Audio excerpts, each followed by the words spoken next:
12 ভোল্টের সাফি water pump দিয়ে একটি ওয়াটার মেশিন তৈরি করা হয়েছে। এরকম এই সবুজ পাইপটির মাধ্যমে পানি ঢুকতেছে, এই সাদা পাইপের মাধ্যমে পানি বার হচ্ছে। বিভিন্ন প্রজেক্ট, অ্যাকুয়ারিয়াম অথবা ছাদ বাগানের জন্য এগুলো ব্যবহার করতে পারেন।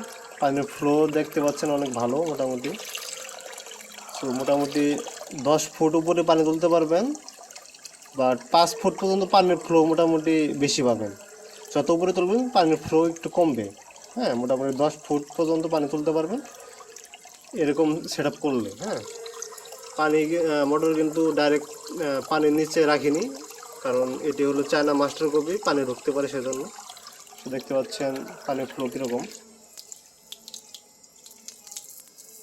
মোটামুটি পাইপ চেপে ধরলে পানির ফ্লো আরও বেড়ে যাবে।